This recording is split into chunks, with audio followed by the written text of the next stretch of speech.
Je vois un document de M. Seri Canon le 22 5e mois 2023, un problème avec police économique. Excusez-moi, là vous parlez de qui, s'il vous plaît? Non, il parle de l'ancien. Non, c'est pas le document que vous lisez, s'il vous plaît. Qu'est-ce que vous reprochez? C'est M. Seri Canon. Oui. Celui qui a été donc positionné comme DG. Oui, voilà. Vous nous montrez là une convocation qu'il aurait donc de la police économique. Mais voilà. Pourquoi vous faites ce point, justement? J'ai fait ce point parce que Matka, c'est un coin très sérieux, c'est une institution financière. Est-ce que les coups de feu entendus ce matin sont liés à cela? C'est lié à cela parce que déjà, ceux qui sont venus le mettre, c'est eux qui pouvaient éviter ça. Ceux qui ont eu confiance à ces messieurs pouvaient le mettre, ils pouvaient éviter. Pourquoi pas éviter ça? Pour regarder aujourd'hui, nous sommes dans un temps sensible. Pourquoi faire ça? Avec tout ce qui a été mis par le président de la ville de Côte d'Ivoire pour renouveler nos parcs automobiles, où il y a eu le détournement au fond, au travail, au transporteur, on ne parle pas de ça, on parle de la Matka. Moi, je parle de la Côte d'Ivoire. Moi, je parle uniquement de la Côte d'Ivoire, mais parce que vous m'avez appelé ici pour la Matka. Et vous voyez très bien, j'ai mon propre entreprise de transport. Très bien. J'ai encouragé des jeunes gens pour créer des entreprises de transport, plus que 1000 et quelques entreprises qui ont été créées à la CPC. Très bien, on va écouter Daouda, mais avant, nous voulons inviter la direction actuelle installée de la Matka, l'effet qu'elle vienne donner également sa part de vérité. Pendant ce temps, Daouda, question ou commentaire? Je pense que M. Karim, c'est bien Karim. M. Sidiki Konaté. M. Sidiki Konaté. El Hadji. El Hadji, merci, je vais préciser. Il a dit alors El Hadji. El Hadji. Moi, la vidéo que j'ai vue aujourd'hui, parce qu'on a pu regarder la vidéo là ensemble, quand on a appelé certaines sources sécuritaires, ils disent que vos amis qui sont partis, selon vous, pour faire une réunion là-bas, ont essayé de désarmer en fait le militant en faction. C'est ce qui a suscité en fait des coups, des tirs, des sommations. J'aimerais savoir aujourd'hui, est-ce que vous confirmez ce fait-là? Et la deuxième question, c'est de savoir, parmi les personnes qui ont été blessées, y a-t-il eu des blessés par balle ou bien c'est pas dans la débandade qu'ils ont été blessés? J'ai appris qu'il y a eu 11 blessés. Moi, je suis allé à l'hôpital, j'ai vu un maîtrise, je suis allé saluer certaines personnes, mais je les ai posé la question que la justice est en train de faire son travail. On devrait d'où éviter ça. Est-ce que vous avez dit non? Ils m'ont dit qu'ils étaient venus faire une réunion, qu'il y a certaines personnes, ils ont cité des noms que je ne vais pas dire, qui sont venus réellement en civil, ils ont enlevé les armes pour tirer. J'ai dit, mais la gendarmerie est là, j'ai fait confiance à notre justice, la gendarmerie ne se trompe pas. Est-ce que ce ne sont pas des tirs de sommation? Non, je viens, il y avait des gendarmes là-bas. J'ai vu des blessés graves avec mes propres yeux. Est-ce que vous voyez très bien? Des blessés par balle? Les blessés par balle. Écoute-moi, j'ai vu des blessés par balle. Moi-même, j'ai été menacé. Si tu vois, je n'ai plus mis pied à la Matka jusqu'à près du contraire. Je compte sur la justice jusqu'à ce aller porter une plainte au, comment on appelle? Vous avez été menacé par qui, s'il vous plaît?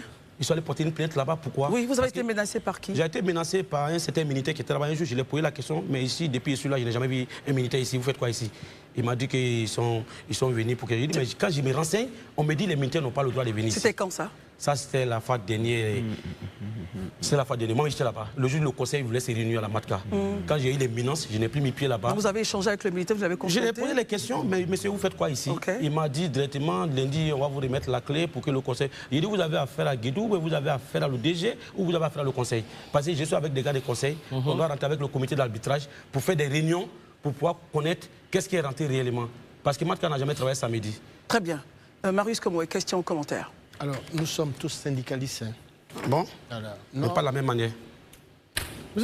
Qu'est-ce que vous en savez? Monsieur, s'il vous plaît, laissez Marius s'exprimer. Vous désabusez et vous serez totalement suivi. Marius, non, allons-y, professionnellement, s'il vous plaît. Quelles compétences intellectuelles avez-vous, vous, en tant que syndicaliste illettré, pour pouvoir diriger une entité comme la Matka, où on parle de comptabilité analytique, où on parle de système de management, où on parle d'instaurer une véritable politique allant dans le sens, naturellement, de permettre à une entité aussi importante de protéger les intérêts des syndiqués? Marius, syndicaliste illettré, c'est un peu fort. On protège l'intérêt. D'être élégant dans nos propos. Je vous vois parler toujours sur le plateau. Vous parlez de la théorie, mais il faut apprendre la pratique. Il faut apprendre la pratique. Et j'ai fait la pratique. Vous n'avez jamais fait la pratique. Tout ce que vous faites, je n'ai jamais vu ça sur le terrain. Moi non plus. Non, je n'ai jamais vu ça sur le terrain. Excusez-moi. Ce n'est pas une question d'attaque personnelle. Non, moi je vous découvre. S'il vous plaît. Je vous découvre. S'il vous plaît, monsieur, s'il vous plaît, c'est moi qui fais la loi ici, s'il vous plaît. Marius, non. Syndicaliste illettré, vous retirez votre propos. C'est retiré. Très bien. Monsieur, vous répondez à la question, sans rentrer dans le débat de personne, s'il vous plaît. Vous savez, notre secteur d'activité, c'est un secteur informel qui injecte beaucoup d'argent. Est-ce que vous voyez très bien? Matka a été créé par des personnes, père à son nom, Aladji Kassim Koulibaly. Matka a une histoire. Est-ce que vous voyez très bien? Appelé par le secteur des transports, tout le monde le sait très bien que c'est un secteur informel. Nous sommes illettrés, comme il le dit. Mais c'est nous qui Non, il a retiré son mot. Non, il retire ou pas. Non, excusez-moi, non, monsieur le président. C'est très dangereux. Excusez-moi, monsieur, excusez-moi, tout doucement. Autant pour moi. Ici, lorsqu'un propos est retiré, on ne fait plus cas. Autant pour moi. Très bien, continuez votre propos. Voilà. Quand vous voyez la Matka aujourd'hui, j'ai les larmes aux yeux, quand on me pose des questions comme ça, et puis je regarde, quand je faisais assainissement pour que les gens puissent aller prendre le taxi-compteur, je n'ai pas vu des diplômés en face de moi. Je n'ai pas vu tous ceux qui ont fait, d'après eux, j'ai diplôme Bac plus 4, Bac plus 5. J'étais avec des gens qui ont les CM2, le niveau élevé. Parce que le diplôme ne mobilise pas, le diplôme ne convainc pas les gens. Est-ce que vous voyez très bien?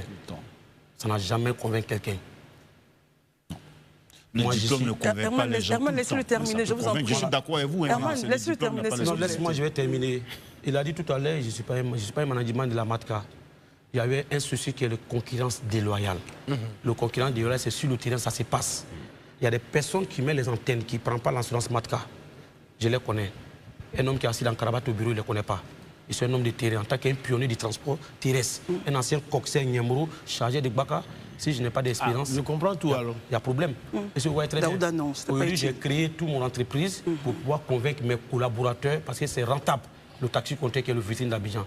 Tous les pays des sous-régions ont tué les taxi-compteurs, sauf la Côte d'Ivoire.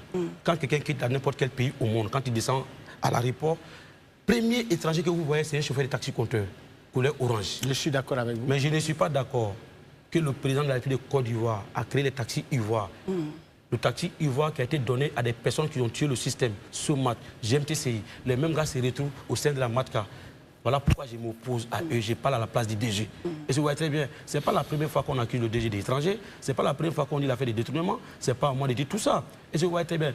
J'ai relancé l'économie de la Matka avec convaincre des chauffeurs et des transporteurs et les faire comprendre qu'au lieu de payer chaque jour que j'ai fait les rechargements de VTC ou Yango 20 000 francs par jour, quand j'ai été chauffeur de taxi pendant 22 ans, pendant 12 ans, j'ai été retiré. Pendant 12 ans, quand tu sors ma tête, tu n'as pas 5 francs sur toi.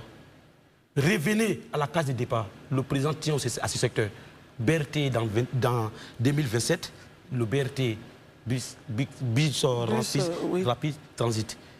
Le Baka va aller dans les grands Abidjan. Le taxi-compteur aujourd'hui arrive à Dabou, à Tchassalé, en Douci comme VTC. Et ça, vous voyez très bien. Mes amis, ils ont payé des taxi-compteurs. Plus que 14 000 et quelques taxi-compteurs. Je n'ai pas fait ça avec de la magie. Il fallait les convaincre la rentabilité. À rentrer dans le secteur. De rentrer dans le secteur. Pour les faire revenir, créer des entreprises. Il y avait plus que 16 500 qui n'avaient pas plaque matriculation, qui roulaient double. Matka n'était pas compétent de donner les plaques matriculation. Je suis allé voir le DG, trouver une solution à assurer ces taxis pour que les gens puissent prendre les assurances Matka. Mais le manager, il est là-bas, ce n'est pas moi le manager. Très bien. C'est les propriétaires qui m'ont fait confiance. Très bien. Alors, parce qu'en tant qu'un ancien chauffeur taxi-compteur, je maîtrise. Monsieur Sidiki, oui. Très bien. 2 questions pour vous. Ce qui s'est passé aujourd'hui, évidemment, n'honore personne. Comment ramener la paix donc, au sein de l'institution? Et deuxièmement, votre point justement sur votre relation. Comment est-ce que vous entrevoyez une certaine relation avec les VTC? Ma relation avec les VTC? Comment vous entrevoyez cette relation? Parce qu'ils font partie du paysage roulant en Côte d'Ivoire. Le paysage roulant, mais ils ont fait trop de torts à les Ivoiriens, trop d'accidents. Je parle de la Matka et les VTC, pas vous personnellement. C'est ce qu'ils sont en train de dire. Le VTC et la Matka, on a eu des difficultés à un moment donné parce que quand je regarde qu'il y a un chauffeur qui prend un rechargement de 20 000 francs par jour, qui fait 600 000 francs dans le mois, j'ai vu que c'était un sous-charge pour un chauffeur. J'ai vu le DG de la Matka, nous sommes en contact, ça ne vaut même pas 7 mois. Et vous voyez, il y avait des intermédiaires entre nous. Après 14 ans, je suis revenu dans la Matka. Quand j'ai eu le VTC, j'ai croisé le premier responsable du VTC. On était dans un panel Hôtel Ivoire l'année dernière. On a échangé par rapport aux différentes difficultés à la Matka. Je leur ai fait comprendre que c'est un peu difficile pour nous actuellement. Le VTC est en train de concurrencer les taxis-compteurs. Quelles solutions nous pouvons trouver? Ils m'ont dit de venir dans les grandes bases à l'ambassade de Chine pour qu'on puisse échanger. Le premier responsable du VTC qui était au Maroc, il est venu. On n'a pas pu se revoir pour pouvoir échanger. Ça fait que j'ai mis des gilets parmi des délégués avec le syndicat des taxis-compteurs pour pouvoir essayer de faire un assainissement sur le terrain moi-même. Mais dans ça, j'ai eu tout un problème. J'ai vu des autorités derrière ça. J'ai vu des autorités même qui roulaient taxis, VTC, quand on bloque les véhicules, qui ne paient aucune taxe de l'État du Côte d'Ivoire. Plus que 12 500 taxis, qui ne paient aucune taxe. Est-ce qu'on a les preuves de ce que vous dites? C'est grave. Moi, je parle avec des preuves et des précisions. Voilà vous les avez ici, ça serait bien de nous Non, les le document qui est ici, c'est non seulement des courriers que j'ai déposés le 30... D'accord. Prière après, justement, de nous faire parvenir les preuves dont vous parlez. C'est bien. C'est pour vous faire comprendre que je parle avec des preuves. Comme j'étais trop pris par le temps, j'étais en train de trouver solution avec des différents blessés, avec ceux qui ont posé des actes comme ça. J'ai fait des... D'accord. Là, c'est une demande d'audience à monsieur le directeur de CFAO Côte d'Ivoire. Voilà, CFAO Côte d'Ivoire. Je parlais justement de points que vous aviez énoncés, Il dit qu'il n'a pas les preuves sur place ici. Ok, Donc, plus tard, il va vous allez nous faire parvenir ces preuves-là. Très bien. Vous avez ici, là. Et c'est très bien. Je suis en train de trouver solution avec des décans pour dire à les gens de vos conseils, je les appelle depuis matin, ils ne décrochent pas, pour qu'on pouvait éviter ce qui est arrivé aujourd'hui. Mais les VTC ont des taxes un peu plus élevées aujourd'hui. Non, les VTC, ils ont des taxes élevées, mais il faut regarder que les chauffeurs des VTC ne sont pas formés. La sécurité même de la population en danger, parce que nous travaillons de la sécurité sociale. On ne travaille pas contre la société, c'est pas bon. Et c'est, ouais, c'est pas les taxes, on regarde. C'est une concurrence en même temps. Non, ne regardez pas l'argent qu'on a. L'argent, La plupart aujourd'hui, les VTC roulent avec les mains levées. Les VTC refusent de payer les premiers rechargements. Et c'est dernière statistique qu'on a fait, il y avait 3500 accidents en Côte d'Ivoire. Mais la plupart, VTC... Les chiffres d'accidents. De la MATCA, c'est ça? Non, c'est pas la MATCA. Oui, tous les véhicules confondus. Mais VTC avait tellement d'accidents très élevés parce qu'ils roulent avec, comment on appelle, la GPS. Il y a des coins, c'est barré, le GPS reste à le guider et puis ça en fait un accident grave. Par le passé, il y a eu aussi plusieurs cas d'insécurité. Justement, avec les taxis compteurs. Non. Est-ce que vous travaillez à cela? Non, on est en train de travailler à cela parce que nous avons base dans les 10 communes d'Abidjan. On se communique. Notre communication, nous, on le connaissons. Ce n'est pas la théorie qui gère, c'est la pratique qui gère ça. On se connaît. Quand un chauffeur déconne sur véhicule d'autorité, on sait très bien que ce chauffeur ne doit plus rouler dans ma voiture. Voilà comment nous on se communique. La communication passe plus mieux que dans notre activité que devant les médias. C'est maintenant, c'est vrai, il y a des smartphones, il y a beaucoup de WhatsApp, il y a des choses. Mais moi, j'ai la plus grande plateforme de transport terrestre en Côte d'Ivoire. Je suis dans les 201 communes de la Côte d'Ivoire. Vous êtes incontournable en fait dans le domaine, c'est ce que vous dites. Vous êtes obligé de composer avec moi parce qu'il y a certaines personnes qui me combattent, que je ne dirai pas les noms aujourd'hui. Ils ont fait fatiguer. J'ai la plus grande plateforme de transport qui fait 3000 vocales par jour, qui est la cellule d'intervention qui fait les 22 compartiments de transport. Et c'est très bien. Malgré ça, il y a des gens qui ont créé 50 plateformes pour pouvoir tuer le plateforme et non pas. Alors, il nous reste 1 minute. S'il te plaît. Moi, j'avais une question aussi, en fait. Rapidement. Je te le dis. Non, monsieur, c'est pas vous qui dites. Non, monsieur, le président, c'est pas vous qui dites. Non, soyez rassurés. Messieurs, nous avons donc... on va partager la minute entre Daouda et vous. Je finis rapidement. Soyez rassurés. C'est un milieu important. On a vu les Kassoum Koulibaly, on a vu les Nzinkan et autres. Bien entendu, qui n'ont pas fait de grandes études, mais qui se sont entourés de compétences, de gens capables de pouvoir les aider à faire avancer justement leur monde. Et c'est cela que je voulais naturellement, c'est à cela que je voulais vous inviter. Et je crois savoir que vous êtes dans la bonne ligne, mais il faut vous donner tous les moyens d'obtenir justement gain de cause en passant par les meilleures voies. Très bien, alors, on termine avec Daouda. On termine avec vous, Daouda. Monsieur Bonatu, il n'y a pas de souci. Moi, tout à l'heure, vous parliez de sécurité, mais pour toutes les personnes que je côtoie et moi-même, je me sens plus en sécurité dans un VTC que dans un taxi normal. Vous vous rappelez de Awa Fadiga? Oui. Vous vous rappelez d'elle ou bien pas du tout? Non, très bien, je me rappelle. D'accord. Vous savez que c'est dans un de vos taxis qu'elle a été abandonnée, jetée hors d'un taxi. Ça fait combien de fois? Ça fait beaucoup d'années. Les gens utilisent combien de fois vos taxis qui sont sans, où il n'y a pas de localisation GPS, où on n'a pas de numéro du taxi, on n'a pas le numéro d'immatriculation, combien de personnes se font agresser dans vos taxis?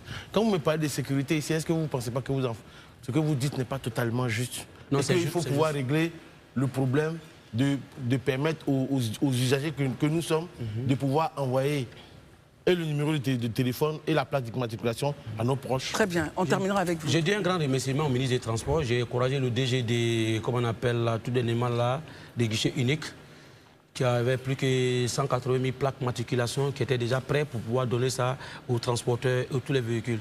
Et c'est était bien. Nous sommes la première personne qui a numéroté les chauffeurs de taxis comptés en Côte d'Ivoire en 2013. Nous avons un conseil. Et c'est notre milieu, c'est une activité qui est un peu complexe que vous ne comprenez pas. Il faut que vous vous approchiez près de nous. Ça fait 2 fois que j'ai échangé avec le grand frère. Une fois sur NCI, il a échangé. Vous avez dit que vous ne le connaissez pas? Non. On ne va pas revenir aux 2 personnes qui ne se connaissent pas. Je lui ai dit que je vais échanger avec lui pour nous aider à avancer. J'ai un conseil autour de moi. Et très bien. J'ai un conseil qui peut nous aider pour pouvoir quitter dans tout ça. Mais si nous sommes tirés à l'arrière par nos doyens, ça nous fatigue. On sait comment les choses se passent. Voilà pourquoi c'est ce qui est arrivé aujourd'hui. Très bien. J'ai les larmes aux yeux. Alors, comment les opérateurs économiques ont merci, on a terminé. Merci.